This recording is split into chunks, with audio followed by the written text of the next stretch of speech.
Hello, I am the Wizard of Tales, and I'm here to guide you today.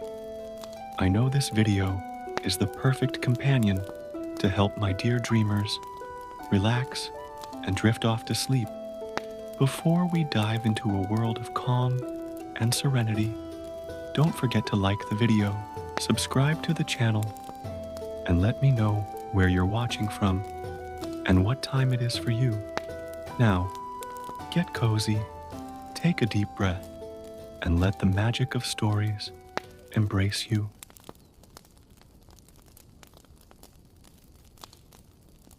The rising sun was tinting the ziggurats of Babylon with golden hues when Ada woke up, her fingers already stained with the previous day's ink. As a temple scribe, she had spent the last few nights transcribing sacred texts, but today would be different. The great judge had chosen her for a special task, documenting the most important cases judged according to the Code of Hammurabi. Ada adjusted her simple linen robes and crossed the busy market streets. Vendors were already hawking their wares. The smell of fresh bread and spices mingled with the buzz of the awakening city. At the age of 20, she was one of the few female scribes in Babylon, a position she owed to her extraordinary memory and the kindness of her late mother, who had been a servant in the temple and had arranged for her daughter to learn the art of writing. Upon arriving at the temple of Shamash, god of justice, Ada found an unusual commotion. A group of people gathered near the entrance to the trial room, excited voices echoing through the stone corridors. At the center of the confusion, a burly merchant gestured furiously, his face red with rage. "I demand justice! My property was stolen by this impostor," he shouted the merchant, pointing to a younger man, dressed in the characteristic robes of the temple's priests. The priest, whom Ada recognized as Enlil-Nasir, maintained a serene, almost disdainful expression. Beside him, a young slave was visibly shaking, her eyes fixed on the stone floor. Ada felt a tightness in her chest when she saw the marks of violence on her exposed arms. "Silence!" Grand Judge Shamash Mabalat's voice reverberated through the room. "This case will be judged according to the laws of our great king Hammurabi.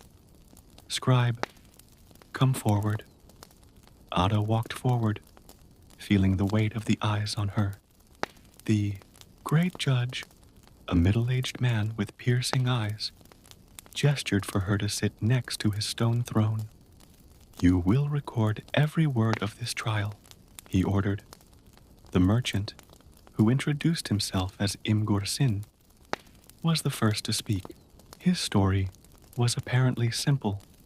He accused the priest Enlil-Nasir of stealing his most valuable slave, Ninhursag, and on top of that, defaming him before other merchants. But as the case unfolded, Ada realized deeper layers of complexity. His fingers moved quickly over the clay tablet as he recorded every word, every accusation, every defense. The priest Enlil-Nasir claimed that he had only offered refuge to the slave, who had fled after suffering terrible abuse at the hands of Imgur Sin. The slave Ninhursag, when finally allowed to speak, revealed an even more disturbing story. In a trembling voice, she described how Imgur Sin had bought her to serve in the temple, but in fact used her in an extortion scheme, forcing her to seduce important men and then blackmail them. Ada felt her heart race as she registered each word. Something didn't fit in the stories. The looks exchanged between the priest and the merchant seemed to carry hidden meanings. and certain contradictions in their testimonies began to emerge. The great judge, after hearing all sides, announced that he would need time to consult the Code of Hammurabi and determine the appropriate sentence. As the crowd dispersed, Ada remained seated, studying her notes. Years of work in the temple had sharpened her powers of observation, and something about this case intrigued her deeply. That night, in her modest quarters, Ada could not sleep. The words of the Code of Hammurabi, which he knew by heart, echoed in his mind. If a man accuses another man and accuses him of murder, but cannot prove it, the one he accused must be killed. The law was clear and inflexible. But what about when the truth was buried beneath layers of lies? Determined to better understand the case, Ada began to discreetly investigate. In the following days, as he continued his regular duties at the temple, he began to observe the movements of Imgursin and Enlil Nasir. He discovered that the merchant often met with other priests in secret meetings, and that Enlil Nasir was not as well regarded among his peers as he appeared. The slave Ninhursag had been temporarily housed in a small room at the back of the temple.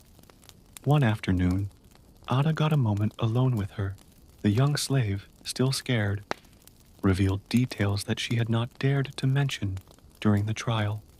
He spoke of important documents kept by Imgursin, of whispered conversations about bribes and secret agreements. There are more people involved, Ninhursag whispered, looking around nervously. Powerful people. The temple is not as sacred as it seems. Ada felt a shiver run down her spine. I was beginning to understand that this was not just a case of disputed property, but something much bigger. Hammurabi's laws, carved in stone and revered as divine, were being used as a mask to cover a network of corruption that extended to the highest levels of Babylonian society.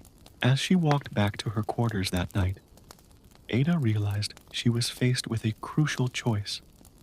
As a scribe, his duty was simply to record the facts presented at the trial. But how could someone who had dedicated his life to the search for truth through words turn a blind eye to the injustice he was beginning to discover? The moon shone over the ziggurats when Ada made her decision. He would go beyond his role as a mere scribe. She would investigate the truth, no matter where it led. But as she guarded her clay tablets, she could not imagine that her quest for justice would put her on a collision course with some of the most powerful people in Babylon, nor the dangers she would have to face to uncover a conspiracy that threatened the very foundations of the law.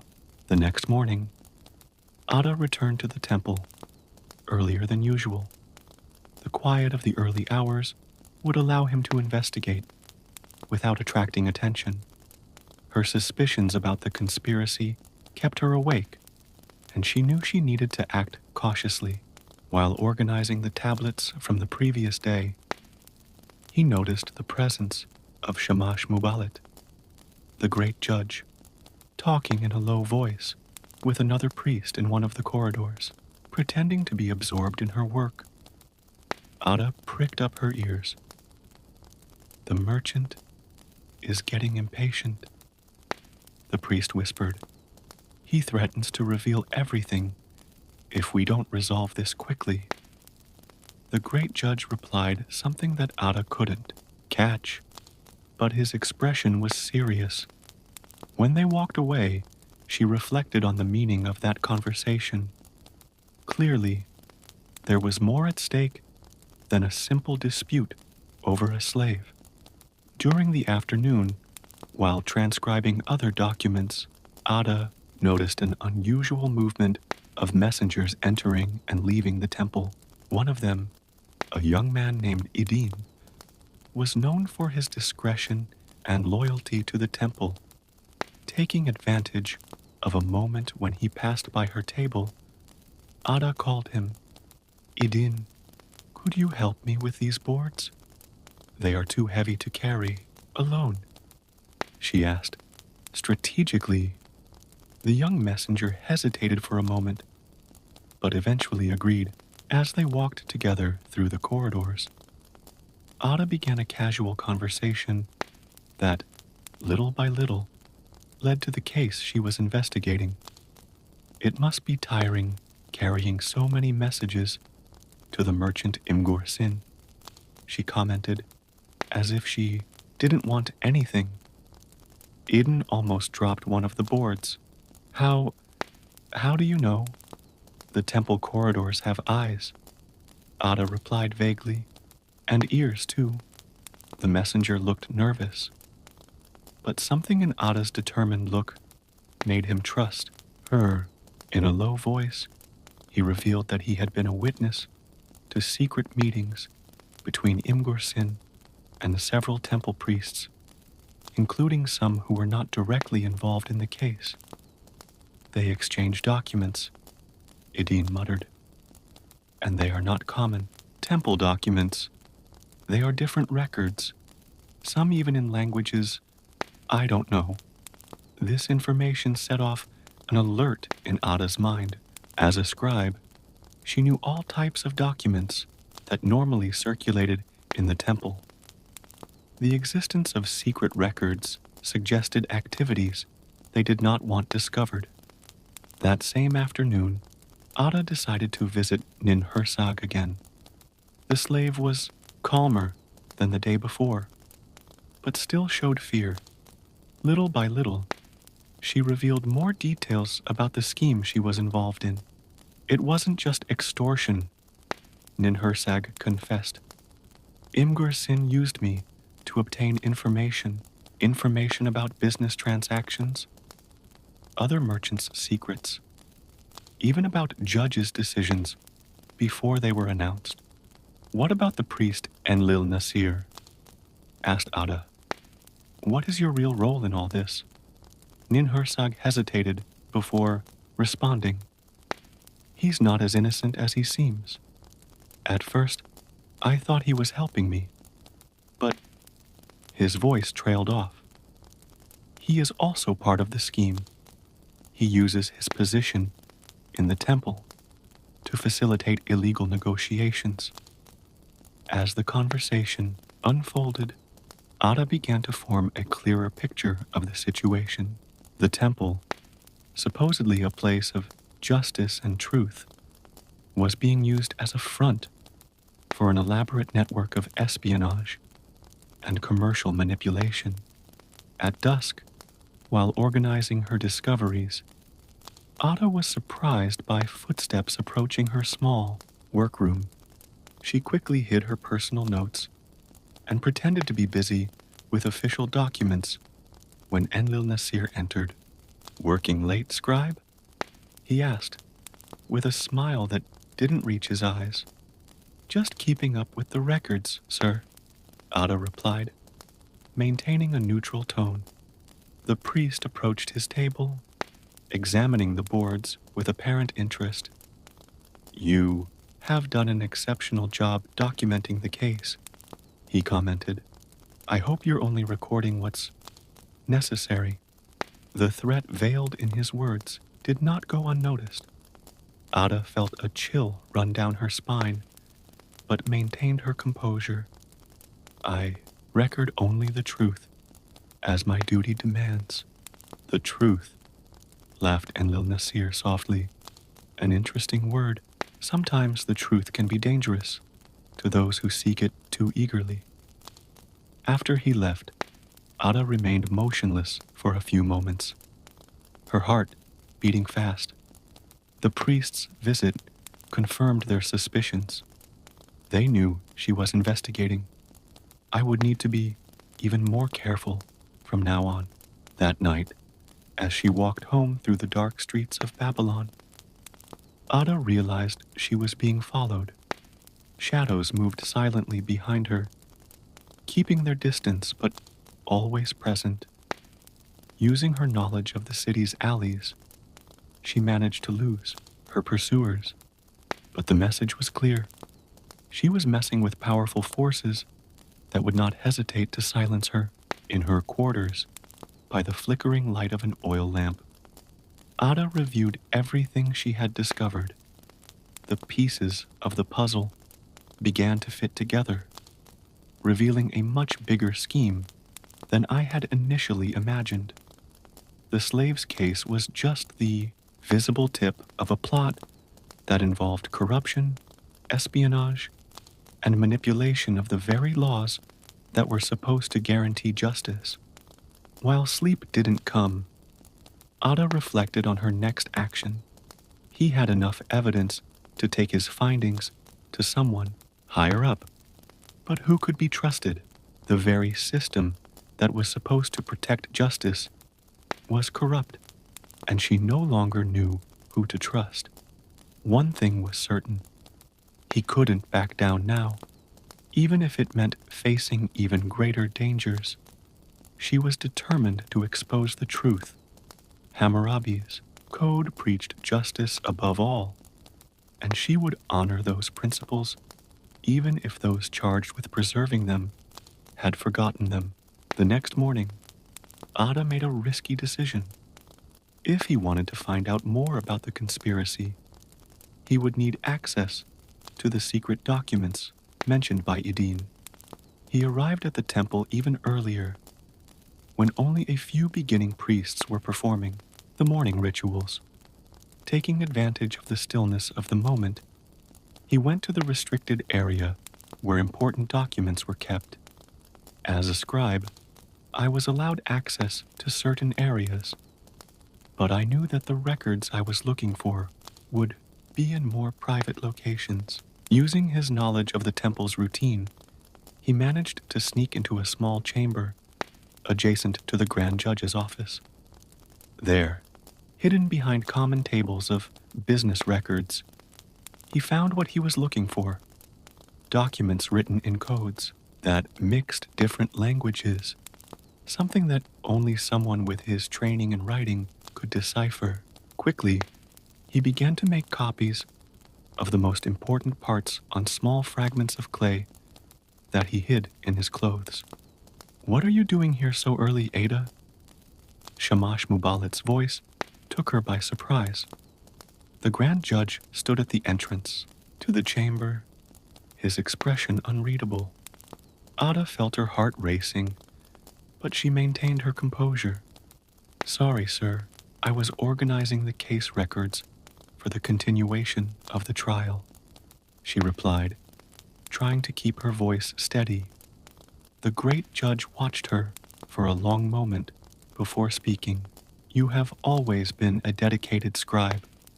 Perhaps too dedicated." He paused significantly.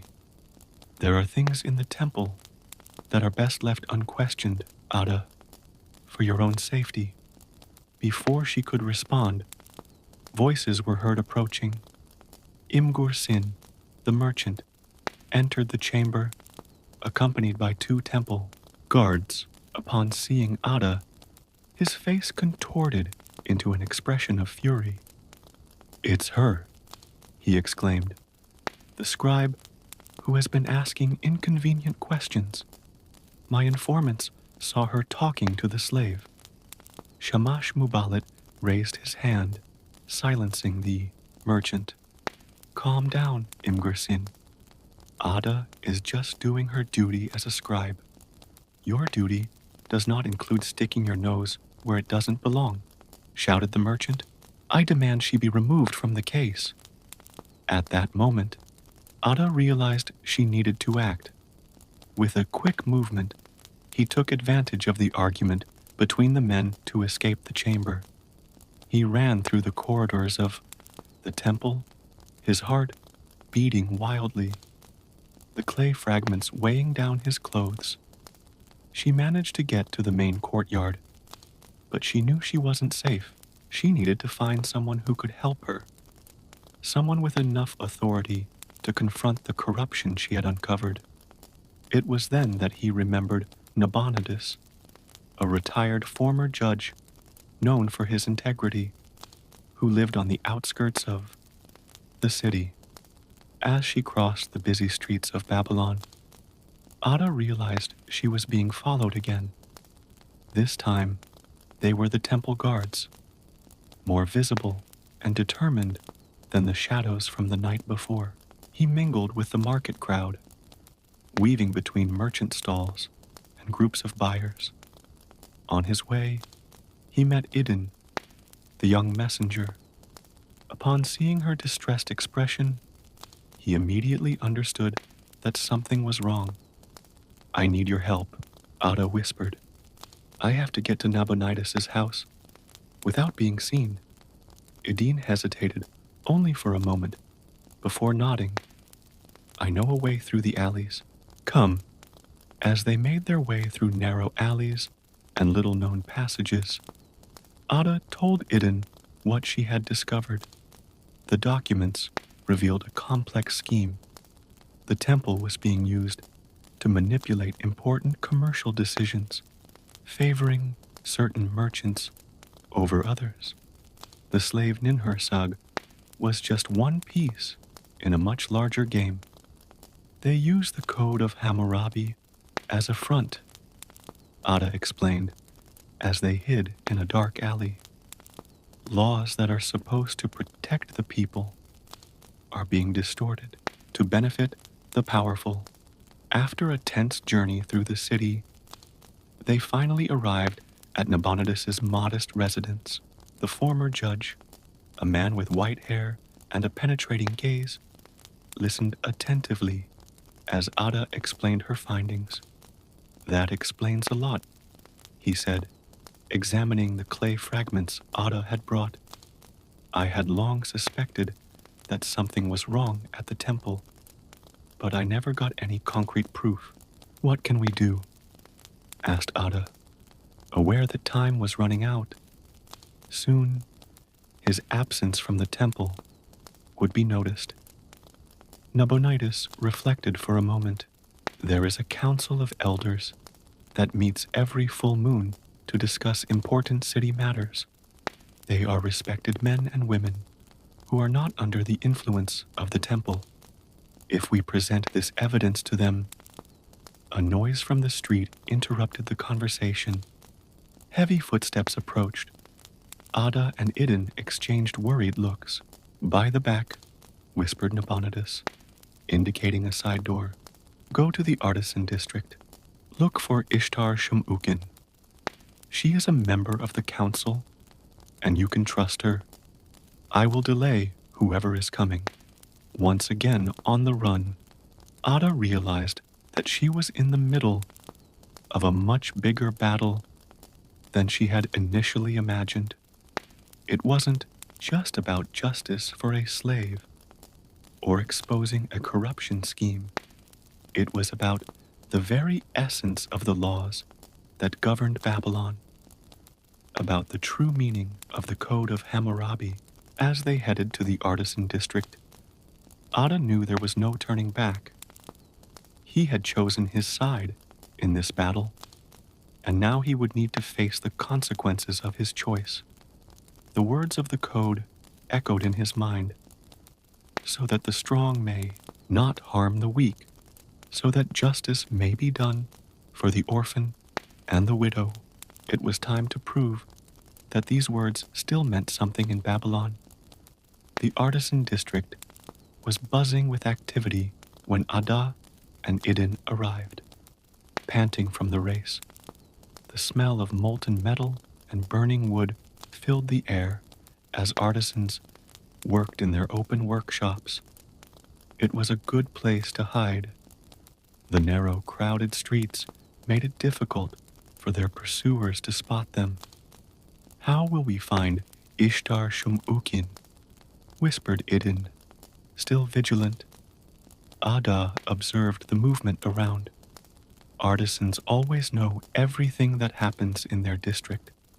"Let's ask discreetly." They approached an old weaver who worked near one of the workshops. The woman, upon hearing the name Ishtar Shumukin, pointed to a two-story house at the end of the street. She is in a meeting with the Artisans' Council, he informed. But be quick, they just started. As they approached the house, Ada noticed two temple guards talking to merchants nearby. He pulled Eden behind a pile of ceramics. We need a distraction, she muttered. Eden smiled. Leave it to me. No wonder I'm the best messenger in the temple.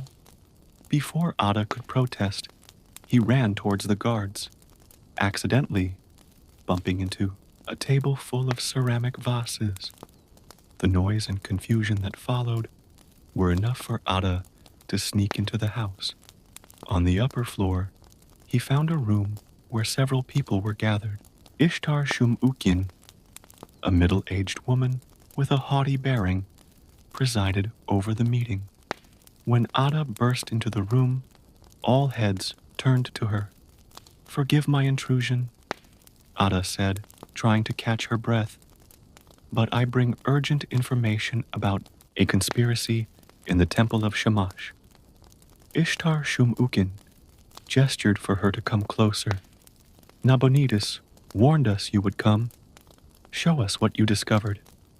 Ada presented the clay fragments with the evidence she had copied. As he explained the corruption scheme, he noticed the looks of surprise and indignation from those present. This explains the sudden changes in business decisions, commented one of the artisans. Many of us have lost important business in recent months without understanding why. The Code of Hammurabi is being used as an instrument of oppression, Ada continued. The laws that should protect the people are serving the interests of the few. Ishtar Shumukin studied the documents carefully. This evidence is serious, but we need more.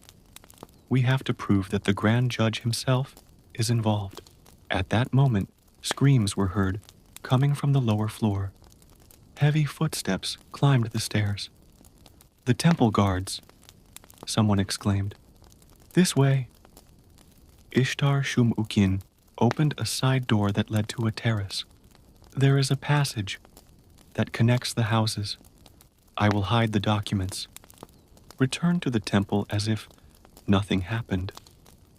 We need you inside. Ada hesitated. But what if... Trust me, interrupted Ishtar Shumukin. The council will act quickly, but we need to keep you as our source in the temple. Now go. Through a series of interconnected terraces, Ada managed to reach a parallel street. His heart was still beating fast when he saw Idine, who had managed to lose the guards. We need to go back to the temple, she said, but in a different way.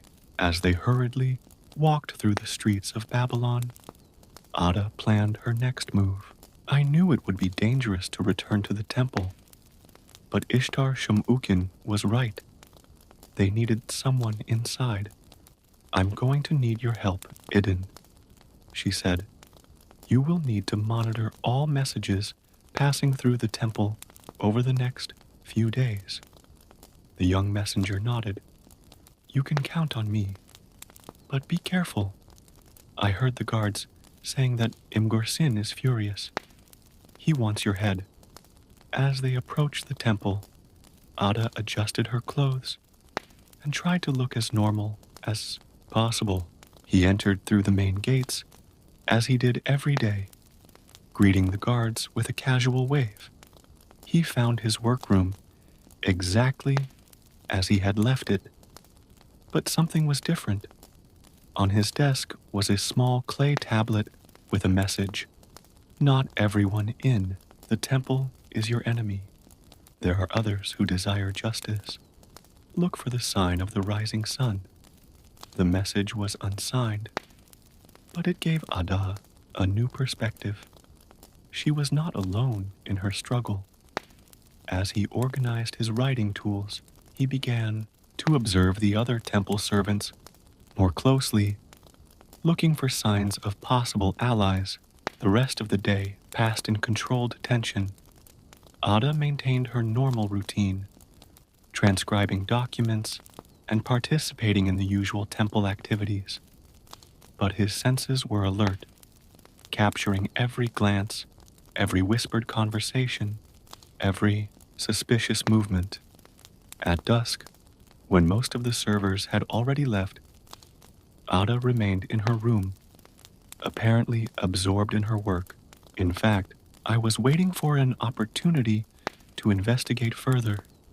The temple at night kept many secrets, and she needed to find out who had left that mysterious message.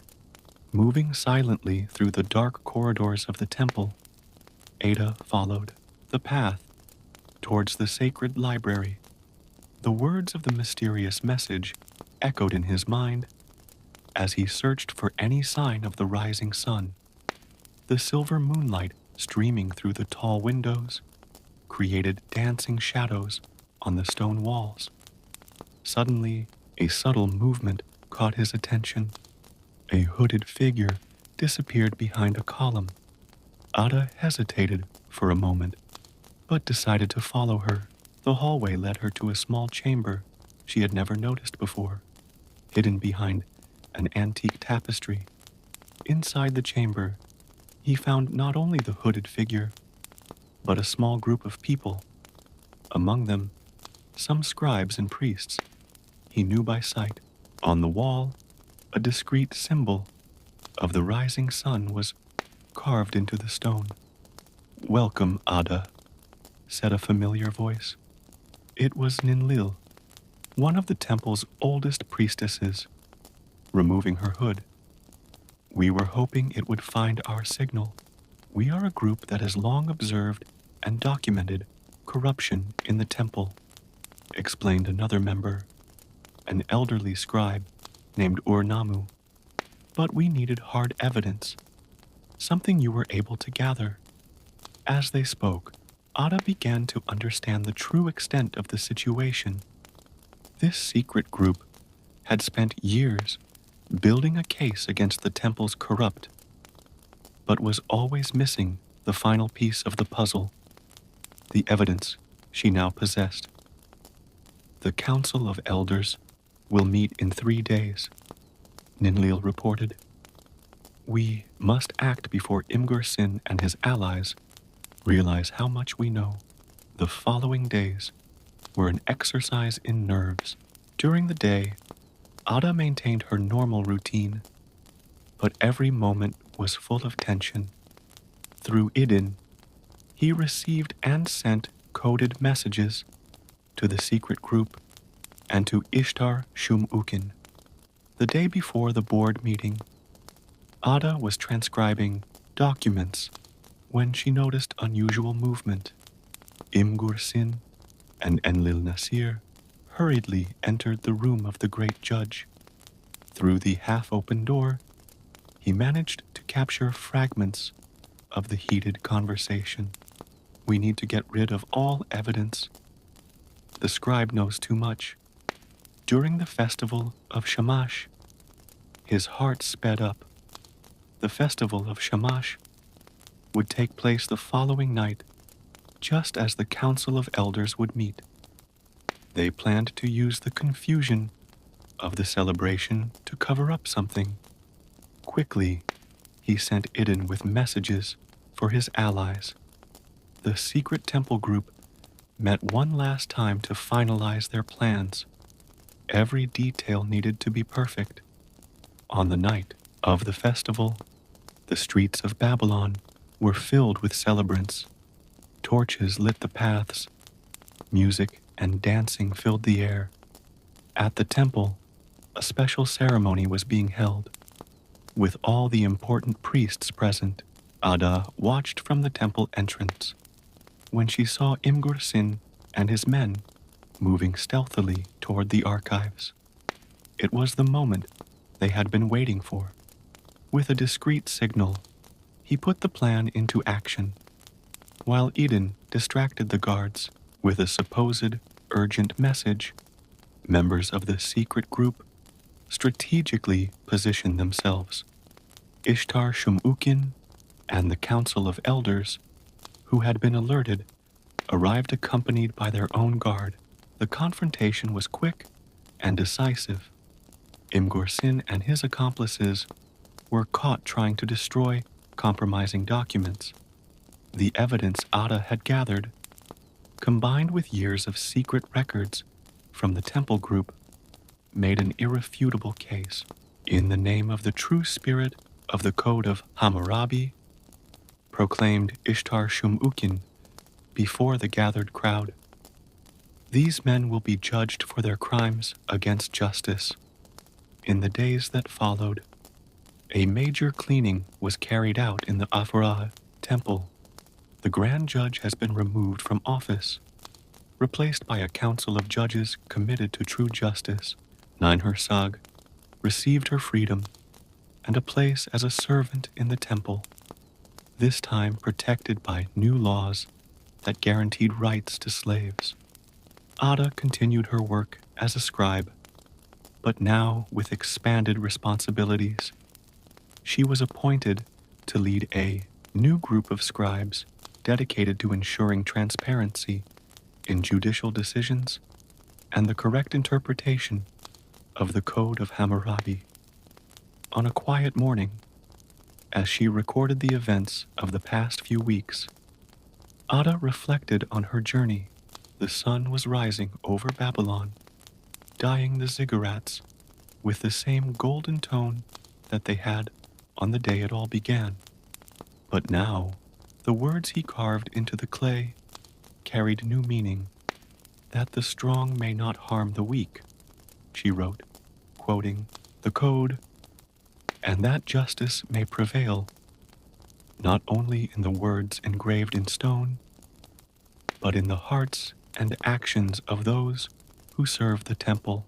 Edin, now promoted to chief messenger, brought him a new tablet to review.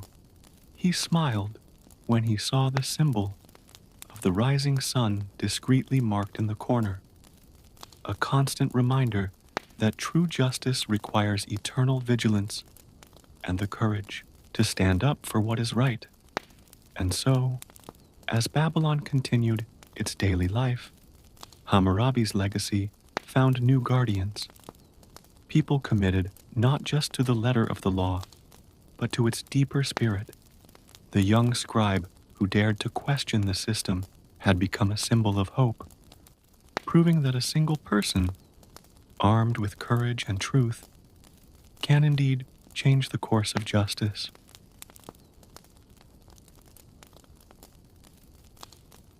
The merciless Mexican sun beat down on Dr. Elena Ramirez's skin as she knelt carefully in the red soil of the excavation. His expert fingers delicately removed layers of dirt, revealing what appeared to be the edge of a metallic object. After 15 years dedicated to Mesoamerican archaeology, she had learned to control her anxiety in these moments. But something about this particular artifact made her heart beat faster. Professor Ramirez, the excited voice of his assistant, Miguel Santos, echoed throughout the archaeological site. We found something else in Sector B. Elena raised her eyes, shielding them from the sun with her hand. Miguel was a young doctoral student, full of energy and passion for Aztec history. His constant enthusiasm was contagious, even on the most arduous days of digging. I'll be right there, Miguel. Let me just finish here, she replied, returning her attention to the partially exposed object. With precise movements, Elena continued digging around the artifact. Gradually, a familiar shape began to emerge, a gold medallion with intricate carvings. The object was surprisingly well preserved, as if it had been buried yesterday, rather than hundreds of years ago. As the last speck of dirt was removed, Elena felt a shiver run down her spine. The medallion featured the stylized face of Montezuma II, the last independent Aztec emperor, surrounded by symbols she had never seen on other artifacts from the period. "This is extraordinary," she muttered to herself, photographing the object in situ before carefully removing it. The moment his fingers touched the metal, an inexplicable breeze blew through the archaeological site, causing the papers to fly and the protective tarpaulins to shudder. Elena frowned, watching the previously clear sky become overtaken by dark clouds. "Dr. Ramirez," Miguel called again, this time with urgency in his voice. "I think you need to see this."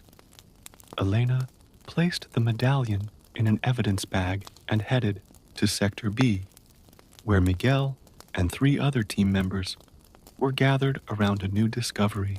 As she got closer, she realized that they had found an underground chamber.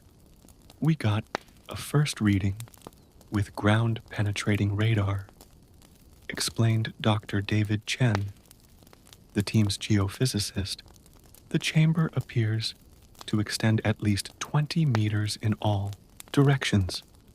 Elena examined the readings on David's tablet, her heart racing again. "This hasn't come up in any of our previous surveys. How did we miss something so big?" "Maybe we didn't lose," suggested Carmen Ortiz, the conservation expert. "Maybe I wasn't here before." Carmen's comment provoked an uncomfortable silence among the team. Elena quickly dismissed the absurd idea, but a small part of her mind couldn't ignore the temporal coincidence between the discovery of the locket and the appearance of the chamber. While organizing the equipment for further investigation, Dr. James Walker, a veteran British archaeologist who had recently joined the team, approached Elena. "There's something you need to see in the historical records," he said, handing her a tablet with scanned documents. "I found this in the archives of Oxford University. It is an account by a Spanish conquistador of the last days of Montezuma." Elena began to read the document, her face gradually turning pale. The text described a curse uttered by Montezuma in his final moments, promising that anyone who disrupted his legacy would face vengeance from the Aztec gods. "James, you don't really believe that, do you?" Elena tried to maintain a skeptical, professional tone. "Of course not," he replied, but his gaze betrayed genuine concern. "But you have to admit, the timing is interesting." At that moment, thunder rumbled in the sky, making everyone startled. The storm that had formed out of nowhere was now directly overhead, with lightning lighting up the dark clouds in a frightening spectacle. "We need to protect the site," shouted Elena, mobilizing the team to cover the exposed areas with tarpaulins. As they worked frantically to protect months of careful excavation, Elena felt the locket in her pocket grow inexplicably hot as he touched it through the fabric of the evidence bag. A series of images invaded his mind. Aztec temples on fire, priests performing mysterious rituals, and Montezuma's face, contorted in an expression of fury and promise of revenge. Elena staggered, almost falling, but Miguel caught her in time. "Teacher, are you okay?" Yes, she replied automatically, but she knew she was lying. Something had fundamentally changed that day, and she could feel that her orderly academic life was about to plunge into much deeper and more turbulent waters than she had ever imagined. As the storm intensified, Elena couldn't help but think about the words in the document James had shown her. What if the curse was real? What if, by unearthing that locket, she had unleashed something that should have remained buried? Night fell early over the archaeological site, forcing the team to suspend work. As they put away the equipment, Elena observed Carmen photographing strange symbols that had inexplicably appeared on the excavation walls. Symbols that were definitely not there in the morning.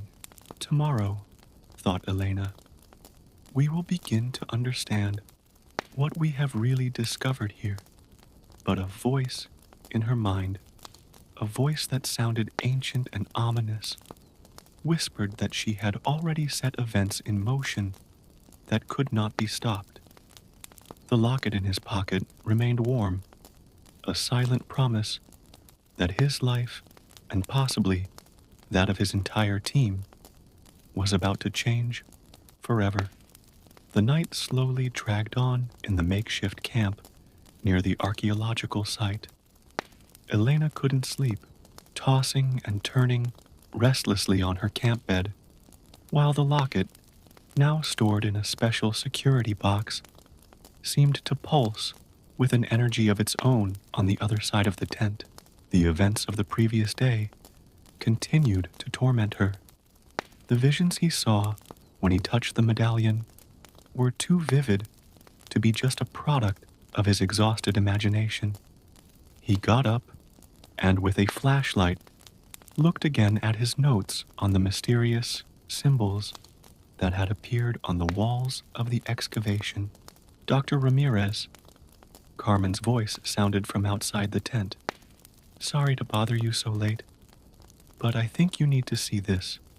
Elena found her fellow conservationist holding a laptop, her face illuminated by the bluish screen.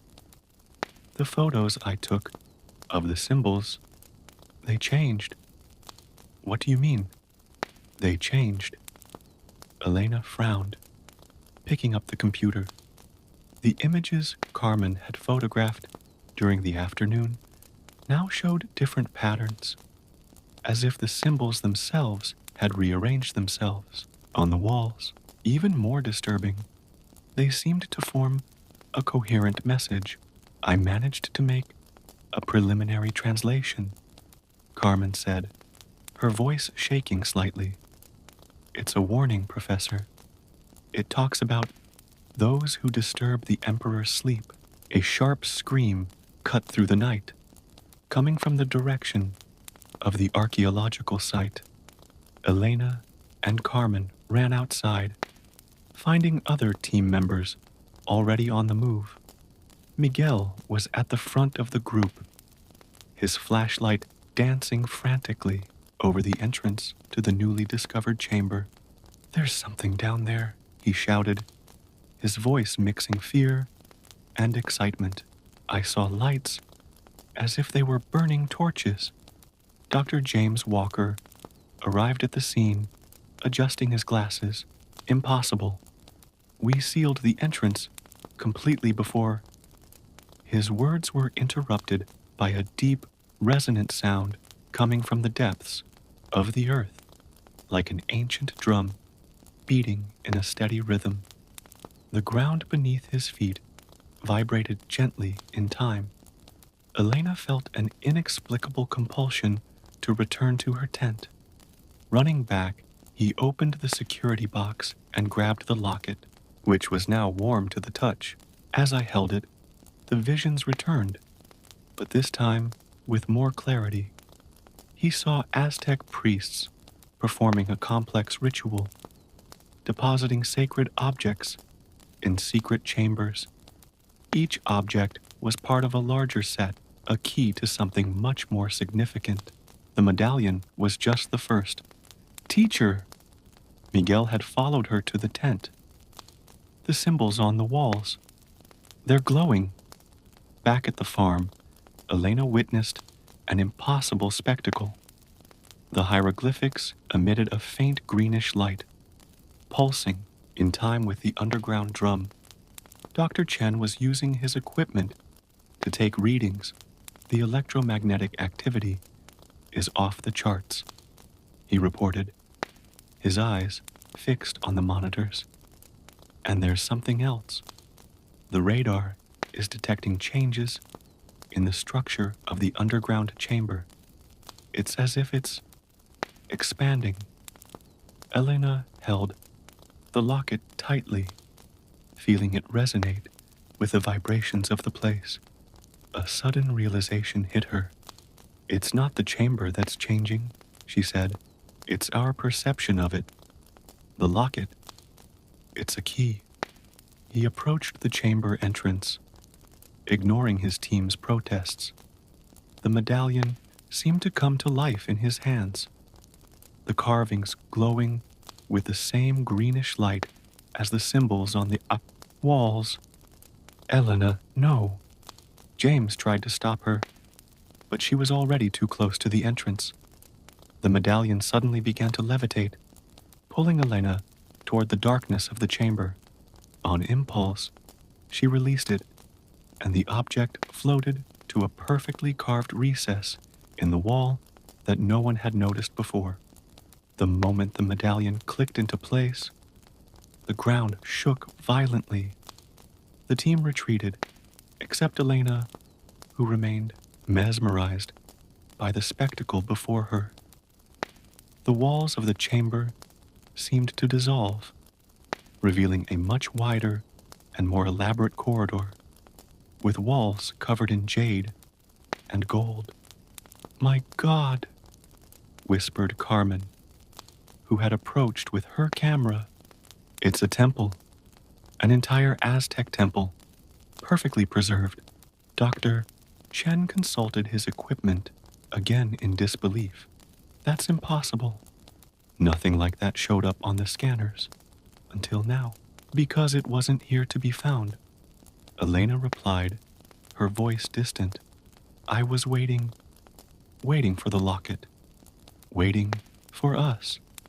The torches along the corridor began to spontaneously light up, revealing a sequence of chambers that extended far beyond what his eyes could see. On the walls, elaborate murals told a story that Elena was beginning to understand. "It's not just a curse," she explained, translating the symbols as she moved down the hall. "It's a test.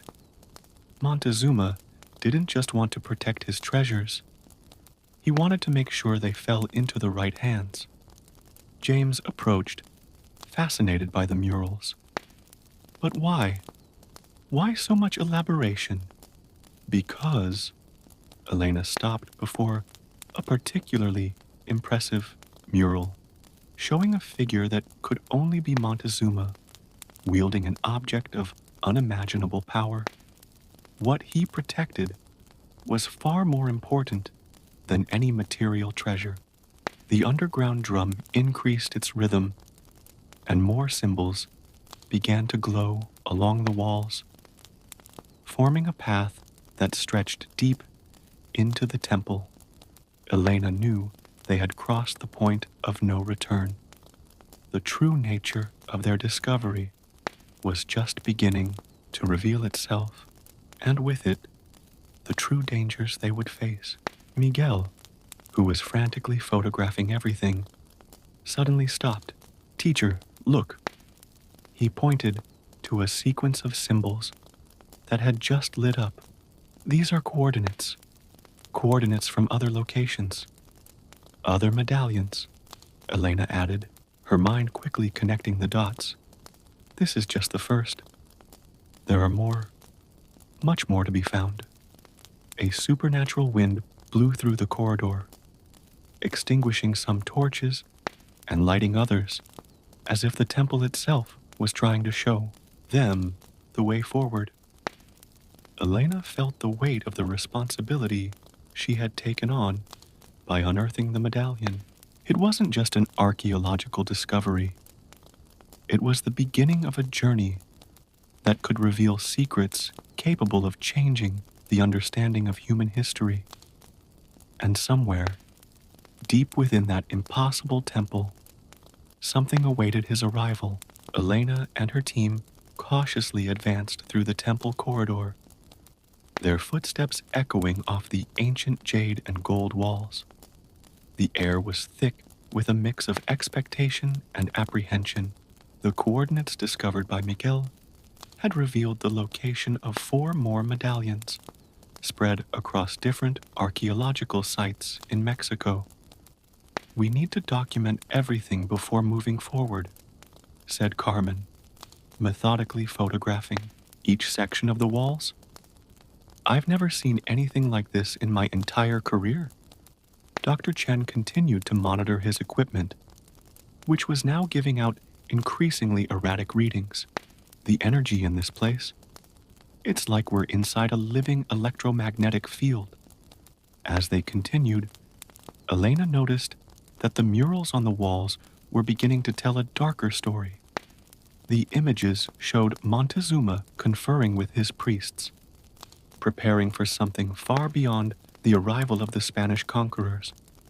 "Look at this," called James, shining a light on a particularly well-preserved panel.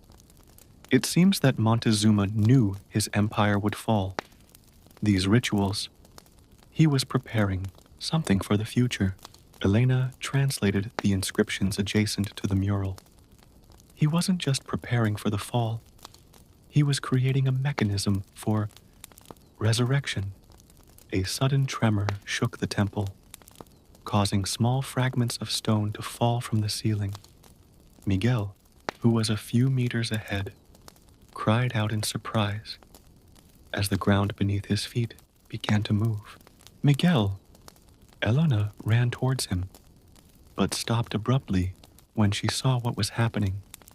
The floor was reconfiguring itself, forming an elaborate Aztec calendar in high relief.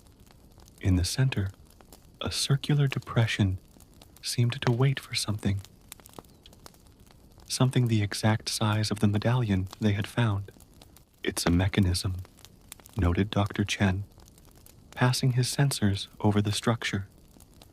"The entire temple is a giant machine, and the medallions are the keys." Elena examined the symbols around the calendar.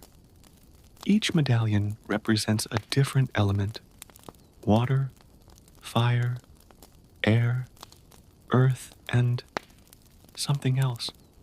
"This one we found is earth. But what is all this for?" asked Carmen, her camera clicking incessantly. Before Elena could respond, a new sound echoed down the hall. A distant chant, in a language none of them knew, but one that made everyone's blood run cold. "We're not alone here," James whispered, his voice tense. The chanting grew louder, and with it, the torches on the walls began to dance in a hypnotic pattern. Elena felt an ancient and powerful presence manifesting around them. "We need to keep going," she said, trying to keep her voice steady. "The coordinates of the other medallions. We need to find them before..." "Before what, teacher?" Miguel asked, his face pale in the flickering light. "Before others find them," Elena added, realizing they weren't the only ones who knew about the medallions. As if to confirm their fears, sounds of footsteps began to echo from a side passage they hadn't noticed before. Elena signaled the team to hide behind a nearby column. 3 figures emerged from the passage, dressed in modern clothing, but carrying symbols that Elena recognized as belonging to an ancient Aztec order. They stood in front of the calendar, on the floor, talking in low voices. "It's the Guardians," Elena whispered to her team, "mentioned in ancient texts. I thought they were just legends." The Guardians performed a brief ritual in front of the calendar and then moved on, disappearing into another passage. When the sound of their footsteps dissipated, the team came out of their hiding place. "They're also looking for the medallions," James said. "That complicates things." Elena took a closer look at the symbols around the calendar. It's not just a matter of finding the medallions. Each one must be activated in a specific order during certain astronomical alignments. Dr. Chen consulted his data. The next significant alignment is in 3 days, during the equinox. So, we have 3 days to find the next medallion. Elena concluded. The coordinates point to a location near Teotihuacan. A new tremor shook the temple, this time stronger. Larger fragments began to fall from the ceiling, and the distant chant returned, more intense and menacing. "We need to get out of here," Carmen shouted, securing her equipment. The team ran back down the main hallway as the temple seemed to awaken around them. The walls vibrated with ancient energy, and the symbols glowed more and more brightly. Arriving at the entrance, Elena looked back one last time. The temple was transforming again, returning to its previous appearance of a simple underground chamber. "What happened in there?" Miguel began, still panting. "It stays between us," added Elena. "At least for now. If the Guardians are involved, we need to be extremely cautious." Outside, under the starry Mexican sky, the team met to plan their next move. Elena knew they were embarking on something much bigger than a simple archeological expedition. "We have to split up," she decided. "James and Carmen, you continue documenting this site. Miguel and Dr. Chen will come with me to Teotihuacan." "What about the Guardians?" James asked. "They have their own goals," Elena replied. "We need to find out if they are allies or enemies before it's too late." The Earth Medallion, still embedded in the temple wall, emitted one last glow before extinguishing completely, as if recognizing that the first part of its mission was accomplished. The race against time had begun, and Elena knew that every decision from that moment on could have consequences that would extend far beyond the academic world. Dawn found Elena, Miguel, and Dr. Chen on the road to Teotihuacan. The off-road vehicle cut through the arid landscape, while Elena studied the documents about the next medallion, which, according to the coordinates, would be related to the water element. The notes mention an underwater chamber, Elena explained, scanning the papers. The Aztecs were known for building complex hydraulic systems beneath their temples. But Teotihuacan was not an Aztec city, Miguel observed. "It's much older." "Exactly," Elena replied, which suggests that Montezuma not only hid the medallions, but chose places of power that existed long before his time.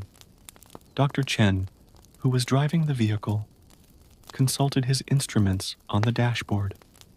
"Electromagnetic readings are increasing as we get closer, similar to what we detected at the first temple." Arriving in Teotihuacan, they found the place already busy with early bird tourists. Elena had obtained special authorization to access restricted areas of the archeological site thanks to her contacts at the National Institute of Anthropology and History. "The exact point should be close to the Pyramid of the Moon," said Elena, consulting her GPS. "But we need to be discreet. The Guardians could be watching." As they walked among the ancient structures, Elena noticed familiar symbols etched into some of the stones. Subtle markings that ordinary tourists would never notice, but that, to her trained eye, formed a clear pattern. "It's a map," she whispered, discreetly photographing the markings with her cell phone. The Aztecs superimposed their own messages on Teotihuacan structures. Miguel, who had gone a few meters ahead, waved urgently to them. "Teacher, I found something." As they approached, they saw a small opening at the base of a smaller structure, partially hidden by vegetation. Dr. Chen ran his sensors through the entrance. "There is a significant chamber just below," he confirmed. "And water. Lots of water." Elena was about to enter when she noticed movement out of the corner of her eye. A group of 3 people, apparently ordinary tourists, watched them with great interest. "The Guardians," she murmured. "We need to act quickly." Equipped with flashlights and basic diving equipment that they had brought in anticipation of this situation, they entered the passage. The tunnel spiraled downward, the walls covered with reliefs that told the story of water in Aztec cosmology. "The medallion must be underwater somewhere," Elena said, shining a light on a mural showing priests performing rituals in a flooded chamber. They arrived at a circular room where the crystal-clear water reflected their lights. In the center, a submerged platform was visible through the clear water. "I'm going down," Elena decided, adjusting her diving gear. "Teacher, wait." Miguel pointed to the walls. Symbols began to glow with the same greenish light they had witnessed in the Ibarra first temple. The water began to churn, forming circular patterns that looked unnatural. Dr. Chen checked his instruments, alarmed. "The energy is increasing exponentially," he warned. "It's like the water is alive." Elena dove in before they could stop her. Underwater, the world took on a dreamlike quality. The light coming from the walls created hypnotic patterns in the water, and she could have sworn she heard distant singing, as if coming from the depths themselves. On the submerged platform, he found a fitting similar to the one in the first temple, but the medallion wasn't there. In its place was a carved message in ancient Nahuatl. When Elena emerged, she found Miguel and Dr. Chen in a defensive position. The 3 guardians had caught up to them. "The medallion isn't here," one of them said in perfect Spanish. "We've been moving it for decades." "Who are you really?" asked Elena, removing her diving gear. "We are the ones who keep the balance," an older guardian replied. "What you unleashed in the first temple set in motion forces you do not understand. The resurrection that Montezuma planned," Elena argued. "It's not just about power. It's about lost knowledge. Knowledge that has a price," warned the 3rd guardian. "Each activated medallion has consequences. You can feel it now, can't you? The changes in the weather, the inexplicable phenomena." Elena thought about the strange events they had witnessed since discovering the first locket. "Where's the water medallion?" The guardians exchanged glances. "We'll go our separate ways for now," the older guardian said, handing Elena a small paper with coordinates. "But remember, not all secrets are meant to be revealed." Before they could question further, the guardians disappeared into the shadows of the tunnel, leaving Elena and her team with more questions than answers. "The coordinates point to Xochicalco," Miguel said, examining the paper. "It's a place known for its astronomical observatories." "The air medallion," Elena concluded. "We have less than 2 days until the equinox." Dr. Chen checked his instruments one last time. The readings suggest that the activation of the first medallion is causing a chain reaction. If we don't find and activate the next one in the correct sequence, what Montezuma planned could get out of control, added Elena, feeling the weight of responsibility on her shoulders. As they left the submerged chamber, Elena couldn't help but think about the Guardian's words. What exactly had they unleashed? And more importantly, would they be prepared for the consequences of awakening a power that had remained dormant for centuries? The answer, she feared, lay in the heavens themselves, which were already beginning to show signs of change as the equinox approached. The sun was setting on the horizon when Elena, Miguel, and Dr. Chen arrived in Xochicalco. The ancient astronomical observatory cast long shadows across the rugged terrain, while unsettling clouds moved quickly across the sky. The equinox is tomorrow, said Elena, consulting her data. We need to find the air medallion and understand how to activate it in the correct sequence. Dr. Chen constantly checked his instruments, which emitted increasingly erratic signals. Electromagnetic activity is more intense than ever. It's as if the air itself is charged with energy. As they climbed toward the observatory, Miguel noticed familiar patterns in the rocks. The same symbols as Teotihuacan, Professor. The Aztecs definitely modified this place as well. Elena was studying every detail of the structures when her phone vibrated. A message from Carmen at the first site. Changes to temple inscriptions. New symbols appearing. James is documenting everything. The wind began to increase dramatically, bringing with it a sound reminiscent of distant singing. Elena recognized the pattern. It was similar to what they had heard in the first temple. This way, Miguel called, discovering a narrow entrance at the base of the observatory. The symbols lead in that direction. As they entered the passage, their flashlights revealed a circular chamber with a roof open to the sky. In the center, an elaborately carved pedestal stood tall, but the air medallion was not there. Too late, said a familiar voice. The older Guardian emerged from the shadows, accompanied by her companions. But maybe it's not by chance. Elena noticed that they were carrying the locket. You led us here deliberately. We needed to be sure, the Guardian replied. What Montezuma planned is not just a resurrection ritual. It is a choice. The wind inside the chamber began to circulate in a supernatural way, forming small whirlpools of visible energy. Dr. Chen watched his instruments in amazement. The confluence is beginning, said one of the Guardians. The equinox alignment. The medallions. It's all part of a larger mechanism. Elena began to understand. The elements are not just symbols. They are keys to something deeper, a transformation.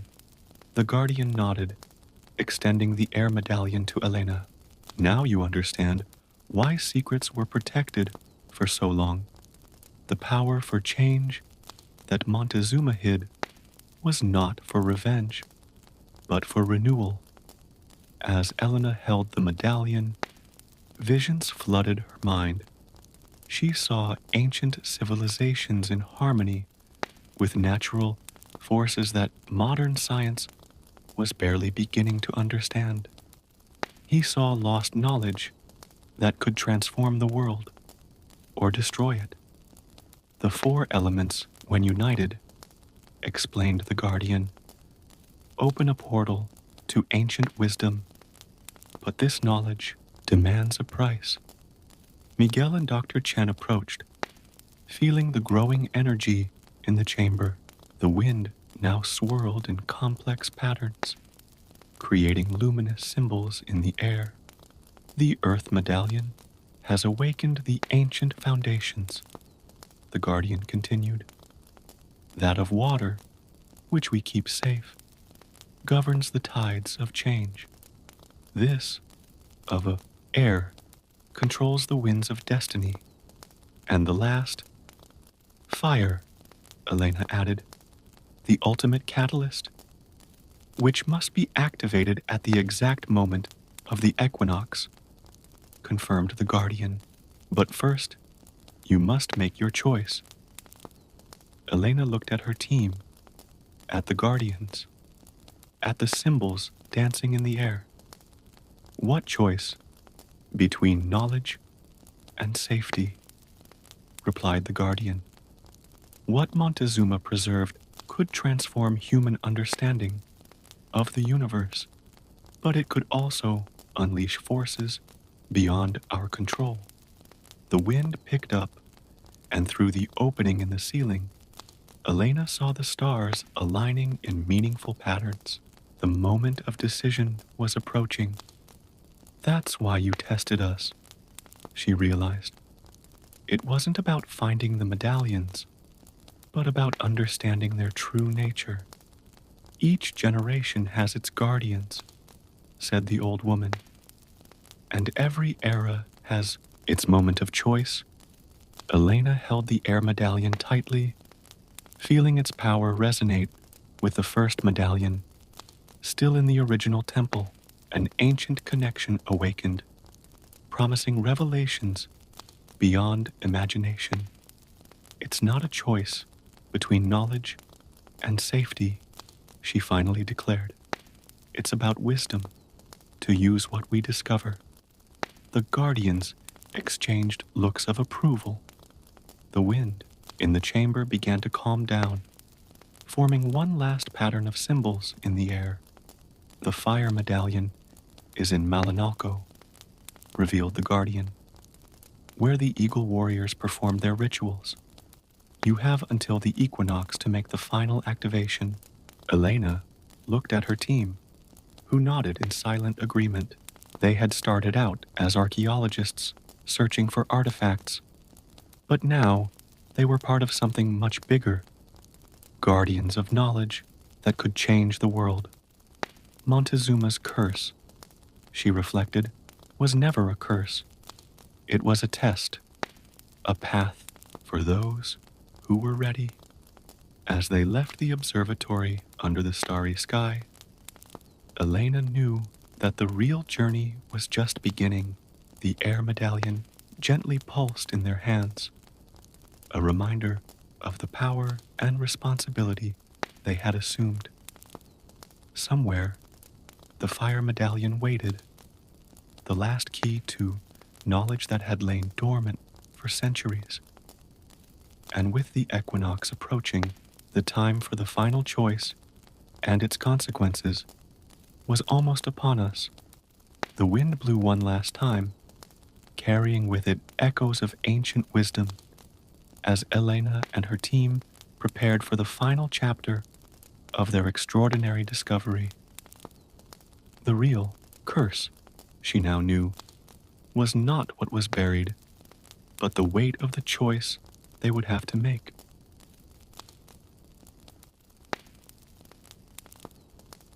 The rising sun tinted the towering temples of Teotihuacan with hues of gold and crimson, while a gentle breeze carried the scent of copal through the wide corridors of the holy city. Among the shadows of the pyramids, a lone figure walked with deliberate steps, his white robes adorned with quetzal plumes gleaming in the morning light. Quetzalcoatl, the feathered serpent, had finally returned after his long self-imposed exile. His serene features masked the storm of emotions that agitated his immortal spirit. The eyes, green as jade, observed the changes that time had imprinted on his beloved city, where once there had been harmony and prosperity. He now saw subtle signs of discord, neglected offerings on altars, marks of conflict on temple walls, and most significantly, fear in the eyes of the few priests who crossed his path in the early hours of the day. Tsihuacoatl, the elderly priestess who had served as guardian of the temples during his absence, was the first to recognize him. Her gray hair, braided with red ribbons, waved in the wind as she knelt in reverence. "My lord Quetzalcoatl, the heavens bless us with your return." His voice trembled with emotion. "But I fear it will come in dark times." The serpent god helped the old woman to her feet, feeling the weight of years on her mortal bones. "Tell me, dear Cihuacoatl, what happened to our people during my absence?" As they walked together along the Avenue of the Dead, the priestess began to unravel the skein of events that had transformed Teotihuacan. "Your brother, Tezcatlipoca, has been sowing discord among the noble families," she explained, her voice dropping to a whisper. "Your priests preach a new order, where sacrifice and power are more important than the knowledge and harmony that the Lord taught us." Quetzalcoatl felt an old pain resurface in his chest. His twin brother, the obsidian serpent, had always represented the other side of existence, the shadows that balanced the light, the destruction that preceded creation. But now, that balance had been disturbed. As they advanced through the city, more inhabitants began to notice their presence. Some prostrated themselves in reverence, others watched with suspicion, and some, especially the younger ones, seemed not to recognize him at all. A small group of children played near one of the smaller altars, and one of them, a girl with curious eyes like stars, approached without fear. "Is it true that you can make flowers grow with just a thought?" she asked, ignoring her mother's frantic gestures for her to move away.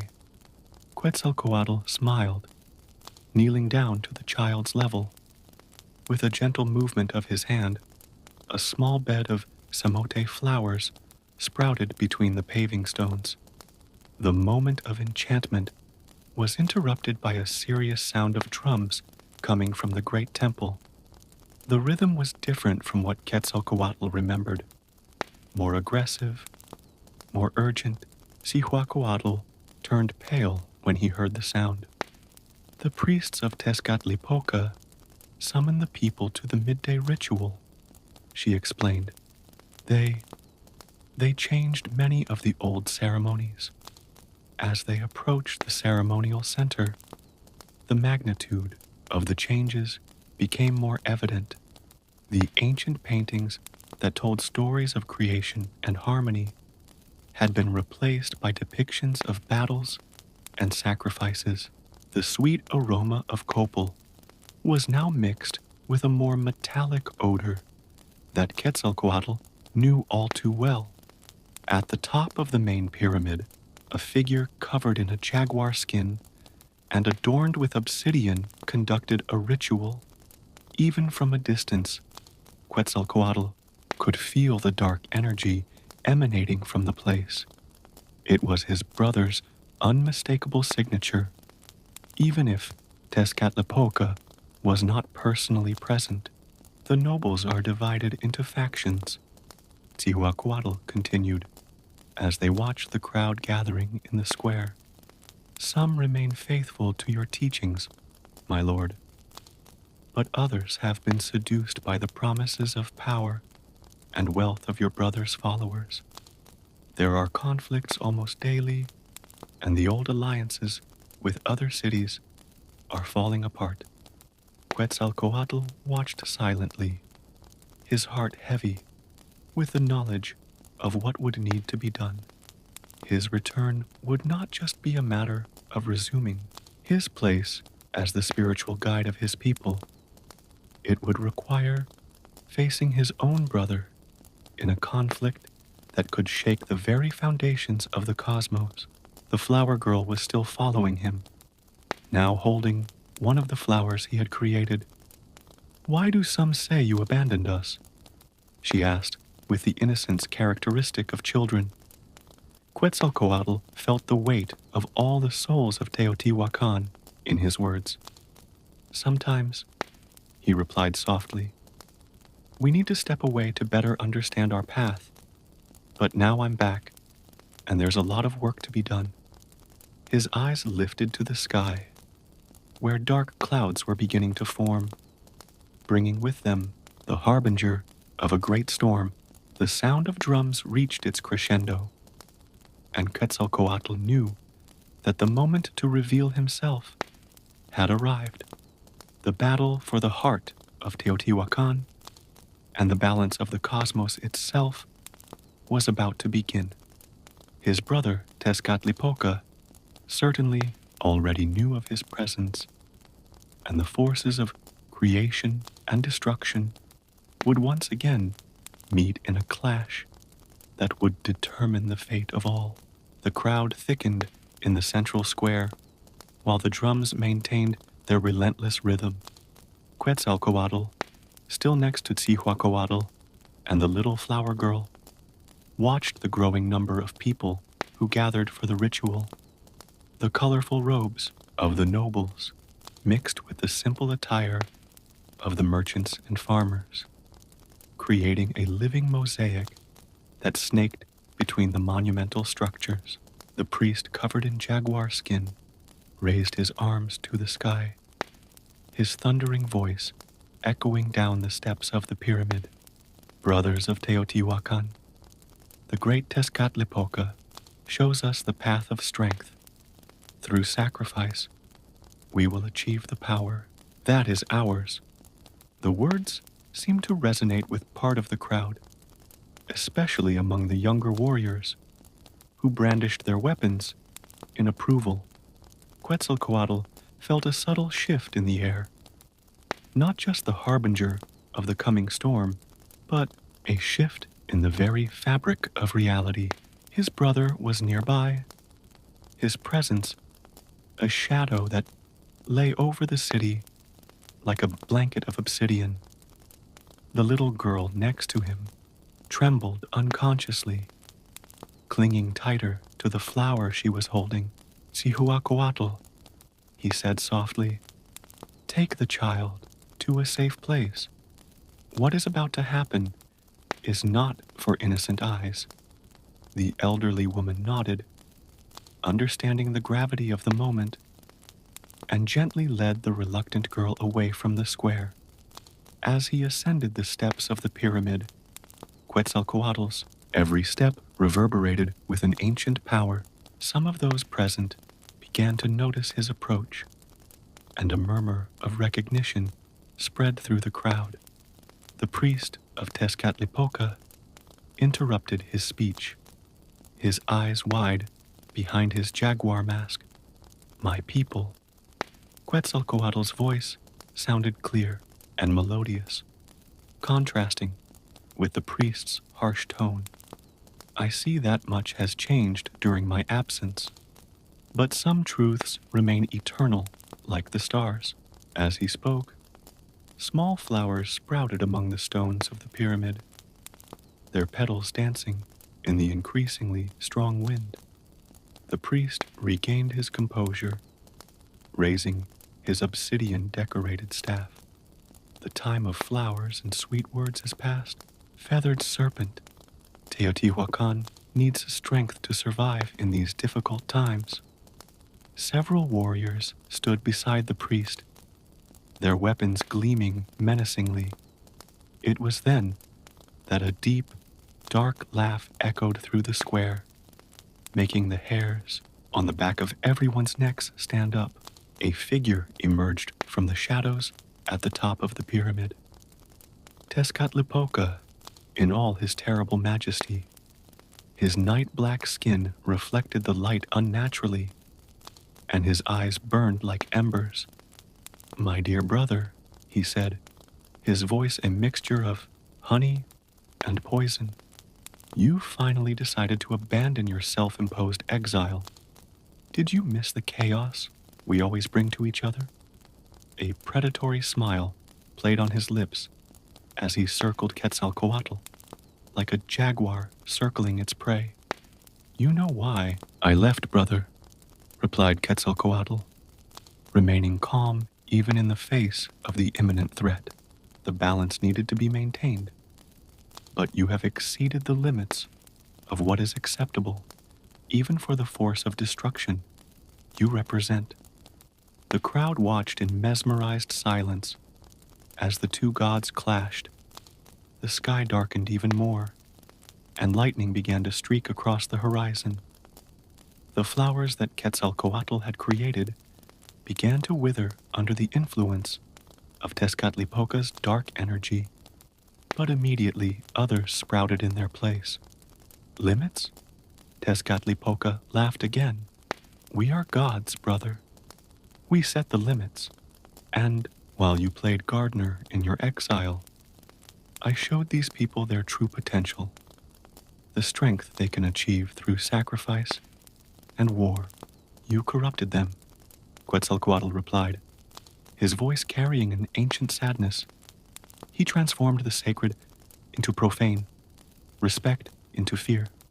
As he spoke, his form began to subtly change.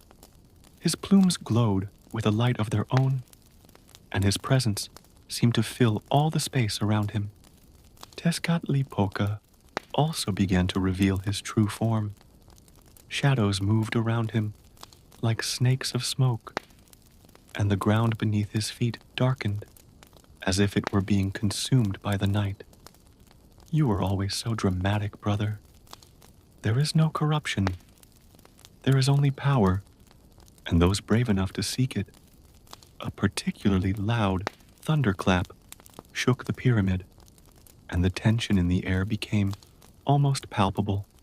The mortals present began to retreat, instinctively feeling that they were about to witness a conflict beyond their understanding. "There is still time to restore balance," Quetzalcoatl offered, extending a hand toward his brother. "We can work together, as we did at the beginning of time." For a brief moment, something like hesitation passed through Tezcatlipoca's eyes, but it was soon replaced by cold determination. "Balance is an illusion, brother. It always has been. There is only power, and those strong enough to wield it." With these words, Tezcatlipoca released a wave of dark energy that swept through the pyramid, causing the remaining mortals to flee in panic. Quetzalcoatl erected a barrier of golden light, protecting himself and those below.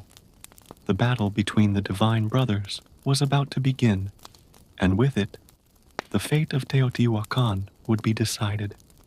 The sky was now completely black, except for the flashes of lightning that intermittently illuminated the surreal scene at the top of the pyramid. Light and shadow, creation and destruction. Two aspects of the cosmos about to collide in a clash that would echo through the ages. The first blow of the battle resounded like thunder, making the pyramid itself tremble beneath his feet. The energies of the two gods clashed in an explosion of light and shadow, creating a terrifying and beautiful spectacle. Quetzalcoatl maintained his defensive stance, his plumes glowing with increasing intensity as he absorbed and redirected his brother's dark attacks.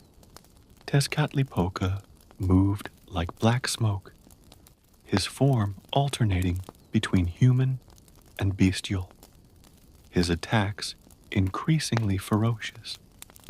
"You've always been like this, brother," he teased between blows.